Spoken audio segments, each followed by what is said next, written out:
और देखिए, Jharkhand police association की ओर से 5 दिन में डुमरी विधायक जयराम महतो की गिरफ्तारी का अल्टीमेटम दिया गया है। लेकिन इस अल्टीमेटम के बाद भी विधायक जयराम महतो के तेवर नरम पड़ते नहीं दिख रहे हैं। विधायक ने एक बार फिर ऐलान किया कि वे किसी भी धमकी से नहीं डरते हैं और आगे भी पुलिस की कार्यशैली का विरोध करते रहेंगे। जयराम महतो ने विधानसभा में मुद्दा उठाने का ऐलान कर दिया है। बीजेपी उनका समर्थन कर रही है तो सत्ता पक्ष की ओर से संयम बरतने की सलाह दी जा रही है। देखिए रिपोर्ट। कड़े दिख रहे जयराम महतो के तेवर, गिरफ्तारी की मांग पर किया पलटवार, किया ऐलान नहीं डरते गीदड़ भभकी से, कार्यपालिका को हद में रहने की नसीहत, विधानसभा में मुद्दा उठाने का ऐलान, कब थमेगा बयान, बवाल और घमासान। पहले धनबाद के बरवा अड्डा थाना प्रभारी से फोन पर हॉट टॉक, फिर पुलिस एसोसिएशन से पंगा और अब गिरफ्तारी की मांग पर पलटवार। डुमरी से जेल कैंप विधायक जयराम महतो अलग ही तेवर में दिख रहे हैं। जयराम महतो ने साफ किया कि वो पुलिस एसोसिएशन के गीदड़ भभकी से डरने वाले नहीं। उन्होंने डीसी और एसपी की ओर से जवानों की बेइज्जती सरेआम किए जाने का आरोप लगाते हुए गैंगस्टर के सामने चुप रहने पर सवाल उठाए। साथ ही जनप्रतिनिधियों के अपमान का मुद्दा विधानसभा में भी उठाने का ऐलान कर दिया। जी नहीं, अपने उनके माफी को, अल्टीमेटम को जेब में रखे। उनके अल्टीमेटम गिदर भभकी से वे लोग डरेंगे जिनको विधायकी से प्रेम है। हम उस भूमि से आए हैं जिस भूमि ने क्रांति को जन्म दिया है, जिस भूमि की गोद में क्रांति पली बढ़ी है, इसलिए अपना गिदर भभकी अपनी जेब में रखें। तो इनको मालूम है कि जयराम महतो जिस पृष्ठभूमि से आता है, पृष्ठभूमि से उनका कोई समर्थन में IAS IPS है नहीं। वही तो बोले, दम है तो प्रिंस खान जब धमका दिया था इन लोग को प्रेस कॉन्फ्रेंस करना चाहिए था। चू नहीं रहेगा और आगे भी धमका के लोग चू नहीं रहेगा। जयराम महतो के बयान के बाद मचे बवाल के बीच झारखंड की सियासत भी दो धुरों में बटी नजर आ रही है। बीजेपी जहां पुलिस एसोसिएशन की ओर से 5 दिन में गिरफ्तारी के अल्टीमेटम का विरोध करते हुए जयराम महतो के साथ खड़ी नजर आ रही है, तो जेएमएम और कांग्रेस ने भाषाई मर्यादा कायम रखने की अपील करते हुए बीजेपी के समर्थन पर निशाना साधा। क्या झारखंड में हेमंत सरकार में इसी तरीके की पुलिसिंग होती है? 5 दिन में बिना जांच के किसी की गिरफ्तारी? तो जयराम महतो के साथ जो एक माननीय विधायक है, जब ऐसा हो सकता है, ऐसा क्या किया जा सकता है, तो एक आम आदिवासी मूलवासी का क्या हश्र होता होगा, ये सोचना चाहिए। और भाजपा ये तय कर ले कि क्या ये जो कृत्य है वो जस्टिफाइड है। मैं तो बोलूँगा कि थोड़ा धैर्य से काम लें। इस तरह की जो एक व्याकुलता होती है और उसमें भाषा पर नियंत्रण न रहना, ये दुर्भाग्यपूर्ण है। कार्यपालिका और विधायिका अगर संगम होगा तो लोकतंत्र मजबूत होगा, और कार्यपालिका में अगर विधायिका में अगर टकराव की स्थिति होगी तो कहीं ना कहीं लोकतंत्र भी इससे खतरे में पड़ेगा। 5 दिन में गिरफ्तारी के अल्टीमेटम के बीच जयराम महतो पुलिस एसोसिएशन से दो हाथ करने को तैयार दिख रहे हैं। पुलिस की कार्यशैली पर जोरदार हमला बोल रहे हैं और निजता के अधिकार के हनन का आरोप लगाते हुए पुलिस पर ही हमलावर दिख रहे हैं। देखना होगा कि खाकी और खादी के बीच जारी लड़ाई में जयराम महतो के तेवर नरम पड़ते हैं या फिर पुलिस एसोसिएशन को हार माननी पड़ती है। लेकिन तब तक बयान के तीर और राजनीतिक दांवपेच जारी है। न्यूज़ 18 के लिए रांची से निरंजन सिंह के साथ ओम प्रकाश की रिपोर्ट। और देखिए, झारखंड बीजेपी अध्यक्ष आदित्य साहू ने कहा है कि चाहे जनप्रतिनिधि हो या फिर पुलिसकर्मी, सभी को भाषा संयमित रखनी चाहिए। उन्होंने जयराम महतो के साथ पुलिस के व्यवहार पर नाराजगी जताई और संसदीय भाषा के इस्तेमाल की अपील की। मैं जिस प्रकार से देखा कि पुलिस के पदाधिकारी ने माननीय विधायक जयराम महतो जी को अभद्र तरीके से बात करने का काम कर रहे थे, जैसे लग रहा था कि किसी हवलदार को डांट रहे, पुलिस को डांट रहे। इसलिए मर्यादा में रहकर ही किसी से भी, माननीय सांसद विधायक तो हैं ही, पब्लिक के साथ भी इस तरह का व्यवहार नहीं करना चाहिए। झारखंड में भर्ती परीक्षाओं में कथित गड़बड़ी और छात्रों के आंदोलन के समर्थन में शुरू की गई भर्ती व्यवस्था सुधार यात्रा का रथ गिरिडीह पहुंचा। 24 अगस्त को नेमरा से शुरू हुई ये यात्रा राज्य के सभी 24 जिलों का भ्रमण करेगी। गिरिडीह पहुंचे JLKM नेता देवेंद्र नाथ महतो ने सरकार से भर्ती व्यवस्था में सुधार और प्रतियोगी परीक्षाओं में पारदर्शिता की मांग की। उन्होंने चेतावनी दी है कि सुधार नहीं हुआ तो JLKM पूरे राज्य में चक्का जाम आंदोलन करेगा। महतो ने पुलिस एसोसिएशन की ओर से जयराम महतो की दिए गए अल्टीमेटम पर भी नाराजगी जताई। हम एसोसिएशन को स्पष्ट कहते हैं कि आप तत्काल अति शीघ्र जल्दी से जल्दी माननीय विधायक जयराम महतो जी का माफी का बयान को वापस लीजिए और माफी तो वो पुलिस प्रशासन मांगे जो पुलिस प्रशासन 2 लोगों का बात को रिकॉर्डिंग किया है, वो निजता का हनन है और 2 लोगों के रिकॉर्डिंग बात को सार्वजनिक किया, ये गैर कानूनी है। माफी उसको मांगना पड़ेगा, नहीं तो कार्रवाई उस पुलिस को होना चाहिए। और देखिए, झारखंड हाईकोर्ट में आज राज्य के सभी थानों में सीसीटीवी इंस्टॉल करने के मामले में अहम सुनवाई हुई है। सुनवाई के दौरान कोर्ट ने पिछले आदेश का पालन नहीं होने पर राज्य सरकार के रवैये पर कड़ी नाराजगी जताई। कोर्ट ने डीजीपी तदाशा मिश्रा को अवमानना का नोटिस जारी किया है। वहीं chief secretary of home secretary और होम सेक्रेटरी को शपथ पत्र दाखिल करने का निर्देश भी दिया गया है। इस मामले में 30 सितंबर तक जवाब दाखिल करने का निर्देश दिया गया है। साथ ही 30 सितंबर तक सभी थानों में सीसीटीवी लगाकर कंप्लायंस रिपोर्ट देने का निर्देश दिया गया है। मामले की अगली सुनवाई 17 सितंबर को होगी। आपको बता दें कि इचाक गाड़ थाने में तरुण महतो की पुलिस कस्टडी में पिटाई से जुड़ा ये मामला है। अगस्त को फाइल किया था, जिसमें वो बोल रहे हैं कि हम लोग स्टेप्स ले रहे हैं, इंश्योर कर रहे हैं कि लगाने का सीसीटीवी कैमरा में लगाने का, लेकिन कोर्ट ने नाराजगी जताते हुए बताया कि आप लोगों ने इस हमारा जुडिशियल ऑर्डर का कंप्लायंस अभी तक नहीं कर रहे हैं, जिसके चलते माननीय डीजीपी मैडम को इस केस में स्यू मोटो उनको ऊपर कंटेम्प्ट प्रोसीडिंग इनिशिएट करने का नोटिस जारी करते हुए उनको अगले तारीख को सशरीर उपस्थित रहने का कोर्ट में निर्देश दिया गया है। और कोर्ट ने ये भी कहा है कि अभी तक जो मेडिकल रिपोर्ट से दर्शाता है कि इसमें जो डॉक्टर थे जिसको मेडिकली फिट घोषित कर दिया गया था रिमांड से पहले, उनके ऊपर क्या कार्रवाई हुई, तो उनके ऊपर एक कमेटी इंक्वायरी कमेटी बैठी थी। इंक्वायरी कमेटी में उन्हें क्लीन चिट कर दिया गया था। जामताड़ा में नेता प्रतिपक्ष बाबूलाल मरांडी ने MMDR एक्ट को लेकर कांग्रेस के धरना प्रदर्शन पर जमकर निशाना साधा। उन्होंने कहा कि झारखंड में ECL, BCCL और CCL से कोयला लेने पर अतिरिक्त टैक्स वसूला जा रहा है। इसमें यहां का कोयला महंगा पड़ रहा है और खरीदार दूसरे राज्यों या विदेशों से कोयला लेने को मजबूर हो रहे हैं। उन्होंने सवाल उठाया कि जब झारखंड का खनिज दूसरे राज्यों के मुकाबले महंगा होगा तो उद्योग यहां से खरीदारी क्यों करेंगे।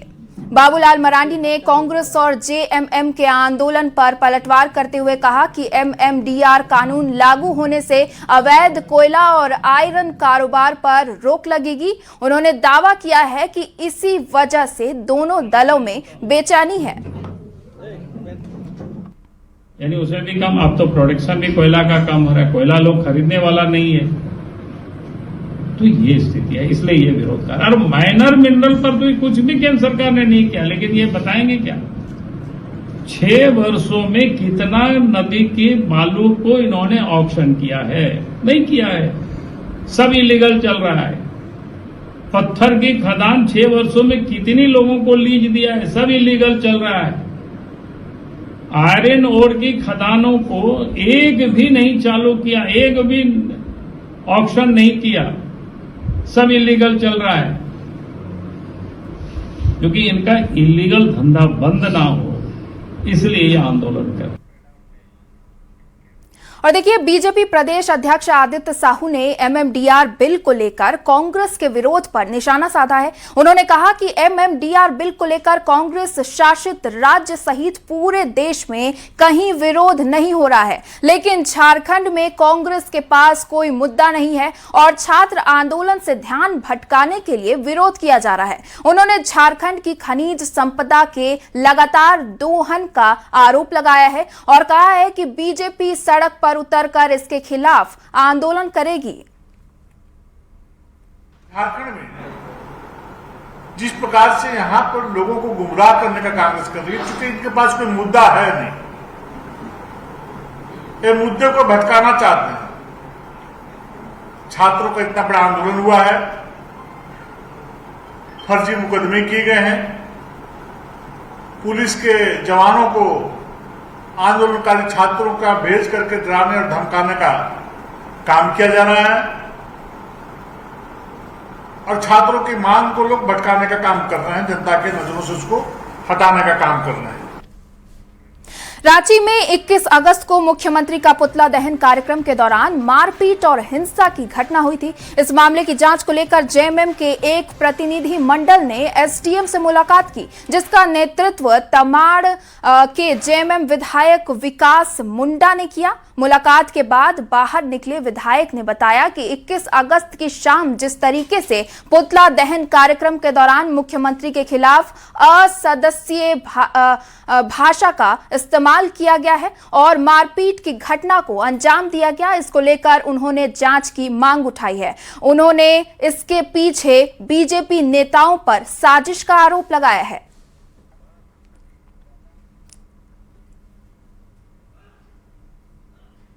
आपको प्रतिरोध करना आप करिए, लेकिन एक संसदीय भाषा का इस्तेमाल करके करिए, इसमें कहीं कोई आपत्ति नहीं है। लेकिन ये जिस तरीके से उनके खिलाफ में जो भाषा का प्रयोग किया गया, उसमें से हम लोगों को ये भी सोचना है कि उसमें कई लोग भाजपा के कार्यकर्ता पदाधिकारी भी उसमें शामिल थे और जो उनका जो रोल था वो किसी तरीके से किसी कार्यकर्ता और पदाधिकारी का नहीं बल्कि गुंडों के स्वभाव का जिस तरीके से प्रतीत होता है।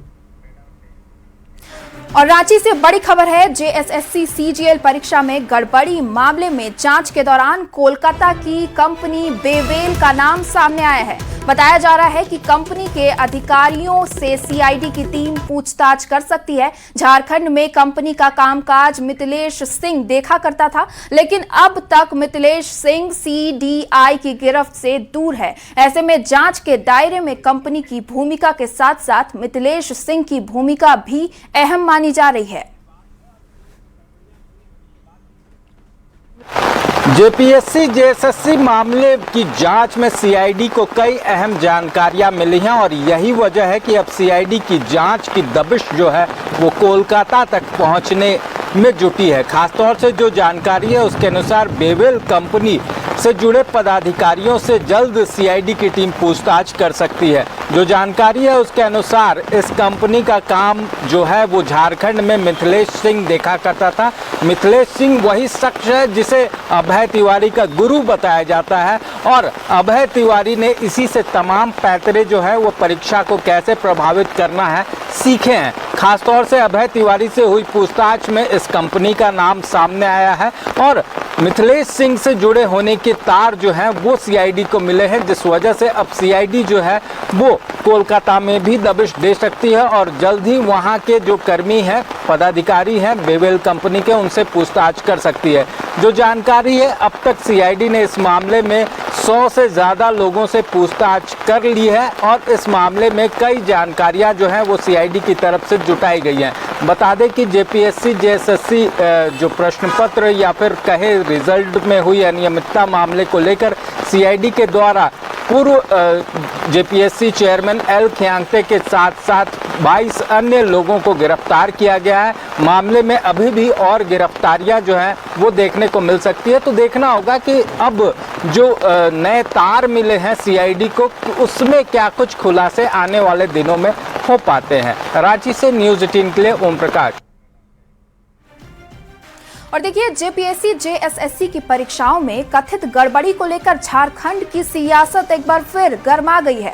परीक्षा में हुई गड़बड़ी की जांच सीआईडी कर रही है, लेकिन अब बीजेपी ने जांच की प्रक्रिया और अब तक सामने आए सबूतों पर सवाल खड़े कर दिए हैं। बीजेपी का कहना है कि गड़बड़ी तो हुई है, लेकिन सीआईडी जांच में अब तक ऐसा कोई पुख्ता साक्ष्य सामने नहीं आया है जिसके आधार पर आरोपियों को सजा दिलाई जा सके। सत्ता पक्ष ने बीजेपी के आरोपों का बचाव करते हुए जांच पर भरोसा जताया है। करण जेसिका लाल मर्डर केस की याद दिलाता है और उस पिक्चर की जो इसके आधार पर बनी थी, नो वन किल्ड जेसिका, यानी जेसिका मरी थी लेकिन गिरफ्तारियां भी हुई थी, लेकिन ठोस सबूत नहीं जुटा पाई एजेंसी, जिसके कारण वो कोर्ट से छूट गई। बाद में सर्वोच्च न्यायालय के इंटरवेंशन के कारण मामला फिर से खुला। यहाँ भी वही हो रहा है साहब, जेपीएससी में घोटाला हुआ, घपला हुआ, कुछ लोगों की गिरफ्तारी हुई, लेकिन ठोस सबूत नहीं जुटा पा रहे ये लोग। मुझे नहीं लगता अदालत में ये मामला टिकने वाला है अगर सीआईडी के हाथ में इन्वेस्टिगेशन हुआ। सीबीआई जांच ही एकमात्र विकल्प है। देखिए, जिस रफ्तार से और जिस गंभीरता से सीआईडी इन्वेस्टिगेशन कर रही है और जो निर्देश है राज्य सरकार का, हेमंत सोरेन जी की सरकार का, कि कोई कोताही नहीं बरतना है, जो भी लोग इसमें शामिल होंगे सभी को बेनकाब करना है, उन्हें हिरासत में लेना है और एक तय समय सीमा के भीतर इस अनुसंधान को पूरा करना है। तो ये एक बहुत बड़ी बात है। सीआईडी की जांच करवा रहे हैं और ये सरकार की ही पारदर्शिता है कि पूरी निष्पक्षता के साथ जांच हो रही है और जहां भी सीआईडी को थोड़ी सी भी क्लू मिल रही है, सीआईडी वहां जाकर के रेड कर रही है। भारतीय जनता पार्टी को बोलने का कोई नैतिक अधिकार नहीं है। और देखिए, खबर रांची से है, जहां स्कूल के बच्चों को छोड़कर लौट रही कार हादसे का शिकार हो गई। रांची के मोरहाबादी में तेज रफ्तार कार ने 2 कारों को टक्कर मार दी। हादसे के बाद मौके पर अफरा तफरी मच गई। घटना लालपुर थाना क्षेत्र का है, जहां ड्राइवर को नींद आने की वजह से दुर्घटना होने की बात सामने आ रही है। हादसे के बाद मौके पर लोगों की भीड़ जुट गई। गनीमत रही कि इस हादसे में कोई बड़ा नुकसान नहीं हुआ। वहीं कार के निजी नंबर प्लेट पर होने के बावजूद कथित तौर पर व्यावसायिक इस्तेमाल किए जाने की बात सामने आ रही है। वो तो देखे कि अचानक एक तेज उधर से गाड़ी आ रही है, आ करके हमार दिया। हम लोग उतरे तो ड्राइवर बोल रहा है कि नींद आ रहा था। तो नींद आ रहा था भाई, तो तुम कहीं खड़ा करके सो जाता अगर तुमको नींद आ रहा था तो। अगर ये इसमें बच्चे होते इस गाड़ी में, जैसा कि ये बोल रहा है कि बच्चों को पहुंचा के आ रहे हैं, तब क्या होता।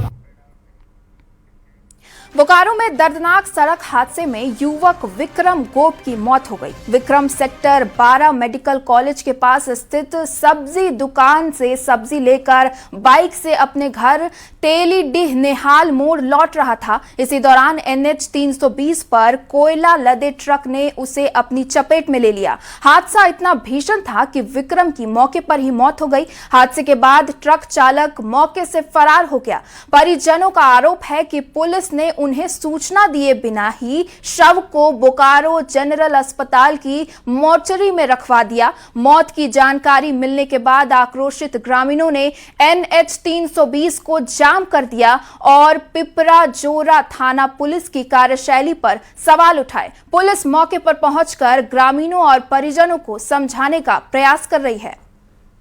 एक तेलीडी का लड़का आ रहा था अपना काम करके, उसी दौरान एक अवैध कोयला है या वैध है तो बाद में बताया जाएगा, लेकिन कोयला लदे ट्रक एकदम बाई में आके एकदम किनारे लड़का चल रहा था, वहां से उसको मारा, सो स्पॉट डेथ हो गया है।